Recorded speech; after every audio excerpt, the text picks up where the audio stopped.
Nkumaliriza lyotya muganda wange. Assalamu alaikum warahmatullahi wabarakatuh. Muli mutya? Kansulenti muli bulungi. Banga libadde ddene nnyo chairman wange Yakobo Butuuze. Mmanyi nali nsula na mwaya wali mutawo. Kati bino bituzunga n'ovaawo ng'ambo waayi kampu division y'omukulu. Naye nga oli otya? Sina tabu. Biri bitya? Nsanyusa okulaba. Nsanyusa okusaba. Obulamu buloke? Alhamdulillah. Ontadde musana onkalakata.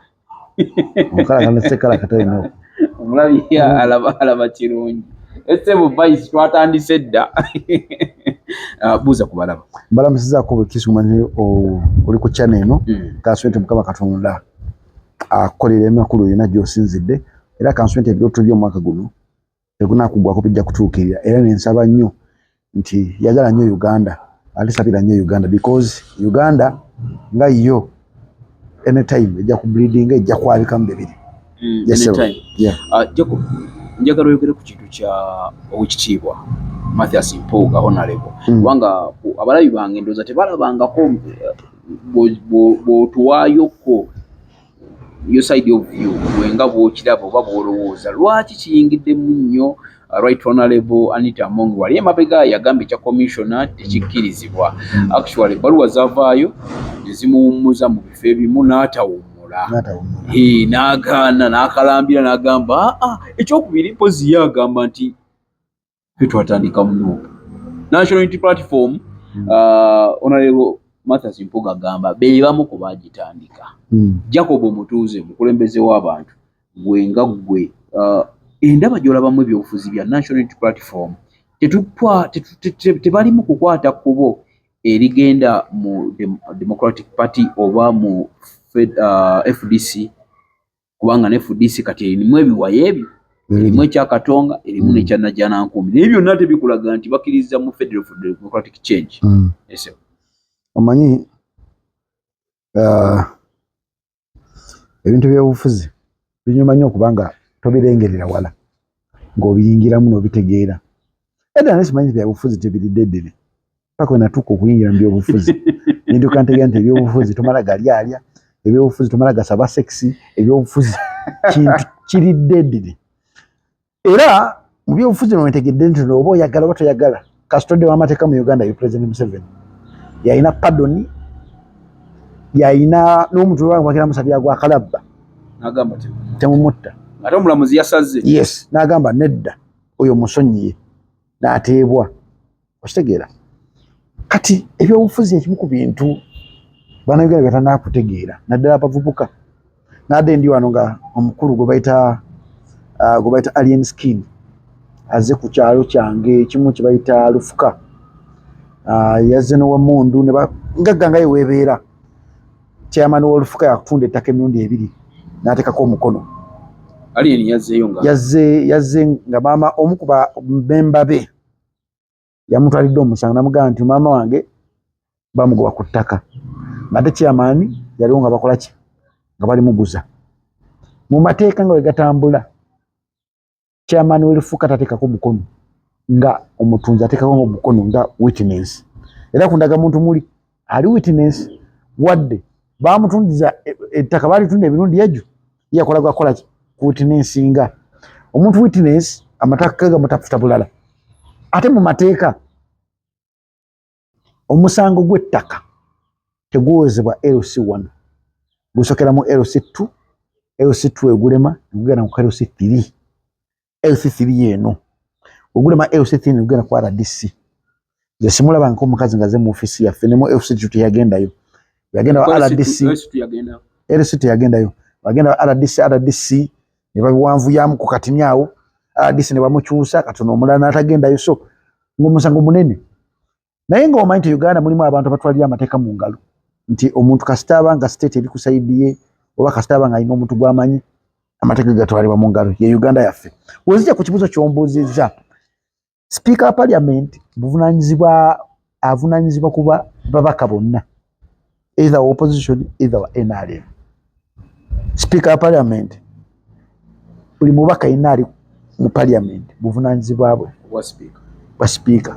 Kyovala yagaba n'entambula kyovala n'oba olwadde omusaba okitegeera njagala kugenda njagenda ne bano Bunamwaya division kati Bunamwaya division gitwala nti set ya parliament ekyakozesa zino local council za wansi kwe kuguminga abantu kutuka mu parliament nga system bagimanyi bakwana abantu bonna bangi basokeda mu parliament system ya local government wansi ebandi badde basokeramu bajubuka bagendera ki abasinga obungi bintu babitomera butomezi bayigidde ku mirimu ngaffe abali wansi wana mu Bunamwaya nza akulira division eno mu protocol addako town clerk addako ye speaker wa division addako deputy we ba LC ne baddakao ba kansala ne baloka baddako mu mateeka that is protocol wemba nina issue ne kansala yenna nina kuita mu protocol ya speaker that is the protocol kitegeera nti protocol eno abantu bagitegeera nekiba kirungi nnyo omuntu okuva wansi ng'ojja omanya ki protocol wetambula mu byobufuzi President Museveni obajja ku kyalo mu Bunamwaya nti agera kujja Bunamwaya zana taso agamba LC3 agamba LC1 LC1 ye president w'ekyalo asookirako ddala that is protocol nza akulira ba LC1 bonna bali mu Bunamwaya ne LC2 LC1 yalina okujja ate n'agamba nti president agenda kujja ku kyalo newatangamba niwangamba ate mu protocol nza akulira security ye Bunamwaya yonna mukama wange yabeera RDC ye president w'ekitundu okitegeera naye omusajja alien skin amuyisizaamu egganda nga unawudde bu RDC okitegeera naye nga tamanyi ni protocol RDC aba president tukwaniriza ku Mugisha Nandi Tours and Travel. Oyagala kusoma, kulambulako oba kutambula na mwagalwawo, tukukolera ku students visa mu nsinga Canada, America, German, Netherlands n'endala nyingi. Ate gwe visa yalema, Mugisha Nandi Tours and Travel ky'ekyokuddamu kyo. Tulina obumanyirivu mu by'okukola ku visa n'osobola okutambula. Tukuwa n'amagezi nga wandyagadde okukolera e Bulaaya. Mugisha Nandi Tours and Travel ekuyamba okkulungamya okufuna obutuuze, tulambuza saako n'okufunira ebifo eby'omulembe aw'okusula n'okukyakalira mu Uganda. Tusange ku Kalungu Building okuliraana City Square, Kampala Road, Level 4, Room 1. Okumanya ebisingawo tukubireko. Mukono gwa president Jacob embozi ya Lion Skin ku yettaka eyo mpanvu nonda nkuwa example ekiri mu parliament kyekimwe kiri mu mulamu bafu bwa bulijjo wansi ku ground nti wojja n'ogera mu parliament n'ofuka member of parliament buvunaanyizibwa nnyo okugonjera mukama wo gwe bayita speaker gw'olonze. Oyinza okubanga watu wamulonda, oyinza okubanga kumulonda speaker kyova nti ekifo ekyo bakironda nnyo bakiteekamu nnyo president aba akyagala nnyo kubanga speaker alina kubeera ku saidi ya chairman otudda wano speaker alina kubeera saidi ya mayor otudda mu Kampala speaker alina kubeera ku saidi ya president otudda mu government otegera tebiringana nti bya Buganda nti omuntu nabeera ne speaker mu Buganda tekuliko opposition bona baweereza ki kabaka naye speaker wano ku division anyamba obutateeka ntalo mu division anyamba okuyisaawo manifesto yange speaker because bakansala bonna tebu muntu yajja na manifesto okujjako LC3 mayor speaker alina obuyinza ku division naye ate nze alina obuyinza ate bwekomeredde ku division. Gwe omuzadde eyitaze essomero erigenda okubangulira omwana wo nga muyiiya mukozi ate ayite ne first grade katukwanjulire Shehan Standard Day and Boarding Primary School abagenda okuteeka ebyensoma by'omwana wo ku mutendera ogusingira ddala empisa eddiini ebyemizannyo n'obuyiiya bwonna tubikulembereza ddala ng'ate ebyokulya n'ebyensula bya mulembe ddala tulina n'entambula eri abayizi abaviira ewala gwe ate omuzadde eyandiyagadde omwana wo tuyita ne first grade totunula obulala wonna okwewandiisa kugendera ddala maaso okuva ku nassale paka ku kibiina ekyomusanvu day ne boarding ng'ate n'ebisale birungi ate bisobokera ddala jjukira nti requirements zonna omwana wo azisanga ku ssomero tusangibwa Lubaga mu Bulwa zone okuliraana 24/7 motel gwe ayagala okumanya ebisingawo tukubire ku noti 773 73 359 ne noti 757 noti 6 26 96 Shihan Standard Primary School. We invest in education. Nti speaker asokera ku makina gati agenda wanengamba tagenda tetuna sente natagenda kati speaker ne chairman balina okwanga bali kintu kimu speaker ne president Museveni balina okwanga bali kintu ekyo president Museveni kutukiza ebintu ebiri mu manifesto ye speaker kubanga yakulya ababaka yes because speaker bakola budget ebasinziira ku president Museveni executive byeteseza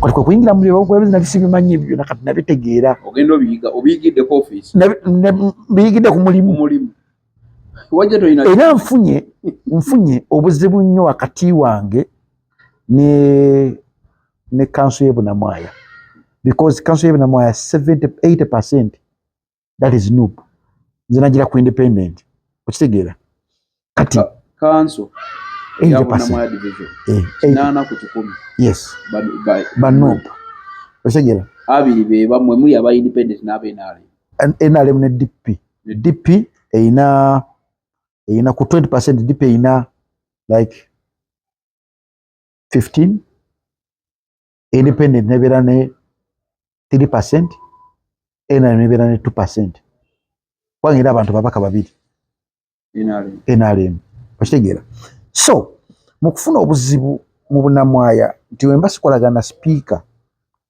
abantu ba wansi bajafuna service ebamala entuufu ina kutuukibwamu atajukira ntino council zino abaana bano balina ekintu kye babateekamu nti bwe batojjidde ku kala ya kulabanga ekintu ekitalina makulu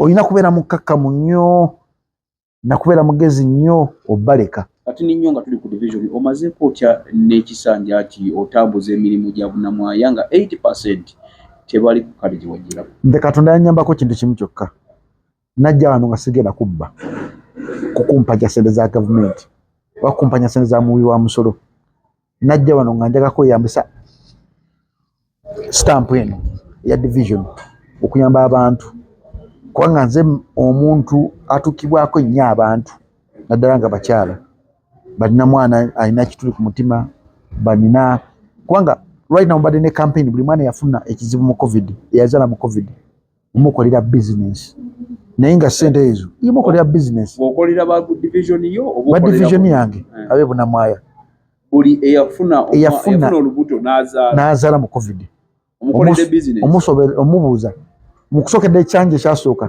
bamaama towards covid buli maama mu byale 15 buli maama namuwa omwomu ali mu kibiina kadde kamu wakamaliza akawo omulala kati ku kino kibadde kya mwana muwala eyafuna obuzibu mu covid yafuna olubuto lwavaamu n'ava mu ssomero tukuyita ne tukubuuza osobola kukola ki wasoma kiki oyagala kweyongerayo oyagala kukolera business nga nyabibwako microfinance ate microfinance eyo gyolaba ekulirwa sali musale microfinance gyolaba ya government microfinance gyolaba 80% Museveni okitegeera naye ate omuntu wa bulijjo yeetaaga service kubanga ezo sente za microfinance batuziweera omusolo okitegeera kati omuntu wa bulijjo tajja bitegeera ebyo